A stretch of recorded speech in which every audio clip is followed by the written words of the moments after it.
Suami tuh kadang tuh butuh didengar. Dia kan kerja seharian full tuh capek ya kan nyari nafkah.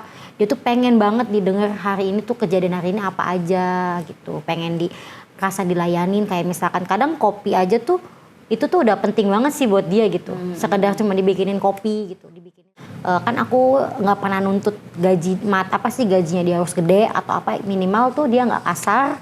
Terus masih ngasih nafkah walaupun cuma sedikit ya. Kan aku selalu menghargai apa yang dia kasih gitu, jeripayanya dia kan.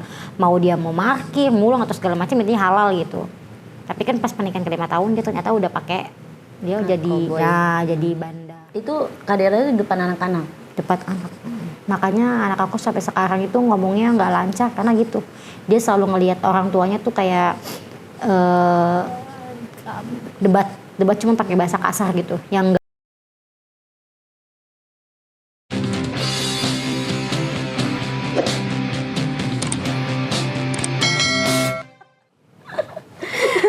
Iya, maksudnya apa sih? Karena kan kamu pasti kan si suami itu kan kayak banyak cerita ke kamu gitu kan ya. Pasti kamu juga sebenarnya biar gimana kan hati kamu tuh kan perempuan gitu. Kenapa kamu ngerasa bersalah sama istrinya gitu. Nah, terus ada gak sih pesan buat para istri gitu? Kan ini kan kasusnya udah dulu ya kan. Yang dulu ya, bukan makanya yang buat sekarang, buat gitu. pelajaran juga kan. Jadi kayak sekarang aku juga kan nggak mau deket sama suami orang gitu kan.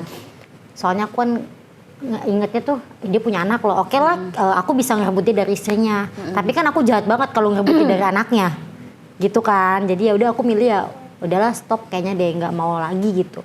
Terus dia bilang, nah aku cuma ngasih tahu doang buat istri kan, buat istri nih ya, buat istri di rumah. Kalau misalkan ngerasa rumah tangganya udah nggak adem anyem, kalau bisa sih sebenarnya tuh suami tuh nggak butuh kayak harus lu harus ini nih harus seksi gitu kan, diranjang segala macam, enggak. Suami tuh kadang tuh butuh didengar. Dia kan kerja seharian full tuh capek ya kan nyari nafkah. Dia tuh pengen banget didengar hari ini tuh kejadian hari ini apa aja gitu. Pengen rasa dilayanin kayak misalkan kadang kopi aja tuh itu tuh udah penting banget sih buat dia gitu. Sekedar cuma dibikinin kopi gitu, dibikinin sarapan walaupun sarapannya nggak enak ya, dia juga udah seneng banget gitu kan suami. Ada key time-nya lah minimal gitu. Walaupun udah nikah minimal bisa jalan bareng berdua gitu. Masa-masa pacarannya gitu. Penting berarti ya. Penting lah komunikasinya ya kan. Sering tanya, sering chat gitu, minimal diingetin. Jangan lupa makan ya Pak, jangan lupa minum vitaminnya, jangan terlalu capek. Lo jangan lupa transfer duit ya Pak. Itu mah nomor 1. Apalagi kalau di tanggal-tanggal muda biasanya tuh istri ya nggak sih? Nomor rekening. Pak jangan lupa ya tanggal 1 ini ya kan. Kalau enggak ini di list. Mau dikirim nggak di listnya gitu kan. Biasanya istri kan kayak gitu kan. Sih kayaknya itu aja deh kayaknya buat istri yang di rumah deh. Iya, terus walaupun istrinya penghasilannya lebih gede jangan gimana pun penghasilan suami tetap aja kan dia imam gitu kan buat istri. Jadi jangan terlalu merendahkan, paling ya maksudnya menghargai lah kerja kerasnya dia gitu. Kerja kerasnya suami kan dia kan kerja dari pagi sampai ketemu malam. Kan si istri mah nggak tahu kerjanya suami tuh kayak gimana, capeknya kayak apa gitu, permasalahan di tempat kerja kayak gimana. Kan dia nggak tahu gitu. Nah ini boleh narik ke belakang lagi nggak? Kamu tuh? kenapa di KDRT? Mungkin dia karena dia pakai narkoba juga ya. Efek itu sebenarnya sih KDRT-nya itu pas pernikahan ke-5 tahun gitu. Jadi kayak dari pernikahan 1 tahun sampai ke 5 tahun sih aman. Dia nggak pernah yang namanya mukul gitu kan, kasar pun nggak pernah. Dari zaman pacaran juga kayaknya gue muda yang Badung deh. Kayaknya aku terus yang nyelingkuhin dia dari zaman pacaran, tapi dia selalu maafin sih. Maksudnya ya baik sih. Berarti kan emang lu kegagalan. Soalnya tuh dia itu tipikal cowok yang nggak romantis gitu, cuek gitu. Jadi kayak ya temenan, kayak nongkrong bareng gitu. Oh berarti sekarang pesan buat suami. Pesan buat suami jangan dicuekin istrinya ya. Jadi kalau istrinya udah pakai baju BL, tolong dilayani. Tolong dilayani. Tapi kalau udah ngusul. Usuk kaki dong, naik ke atas. Enggak itu kamu di kader sampai separah apa gitu sampai akhirnya pisah gitu? Apa kamu yang memang nuntut pisah atau dari aku yang gugat dia sih. Kuat ya. Kan aku nikah 7 tahun. Itu 2 tahun itu aku udah kasih kesempatan dia buat berubah. Maksudnya kan aku nggak pernah nuntut gaji apa sih gajinya dia harus gede atau apa, minimal tuh dia nggak kasar, terus masih ngasih nafkah walaupun cuma sedikit ya. Kan aku selalu menghargai apa yang dia kasih gitu, jeripayanya dia kan. Mau dia mau parkir, mulung atau segala macam, intinya halal gitu.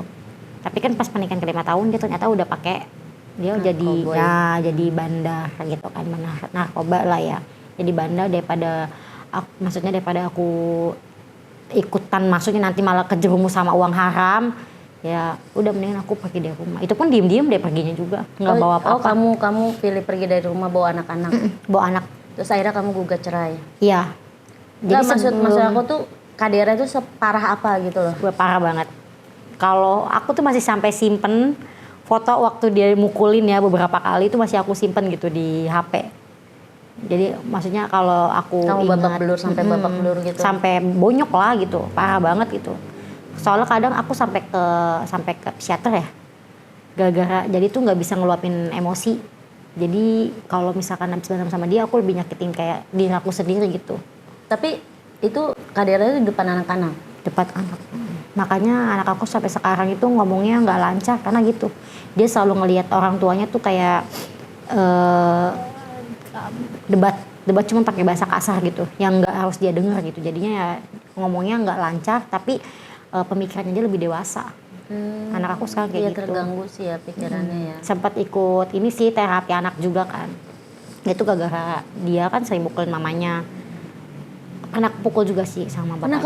Pernah kepukul. Itu sekali dulu pernah kepukul sama bapaknya. Aku bilang kalau masih kayak gini terus aku udah nggak tahan, udah capek gitu, udah aja gitu. Tapi dia nahan, kayak sakit gangguan jiwa gimana ya, abis mukul ya, tuh kan, kayak nggak kerasa gitu loh. Itu tuh kayak kalau udah koslet ya itu kan ngeganggu otak ya, kalau barang begitu kan ngeganggu otak. Iya gitu. Tapi dia kalau ditanya dia nggak sadar ngelakuin itu gitu, ujung-ujungnya minta maaf gitu, kayak nggak ngerasa apa sih, dia abis nonjokin istrinya, padahal istrinya udah babak belur. Iya, tapi dia kayak nggak sadar, kayak orang sakit jiwa apa ya kalau kayak gitu ya, apa psikopat sih.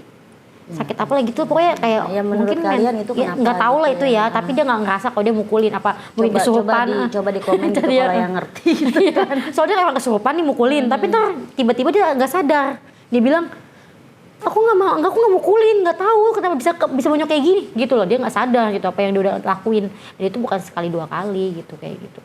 Tapi selama pernikahan sih dia nggak, hebatnya dia nggak pernah main perempuan itu sih.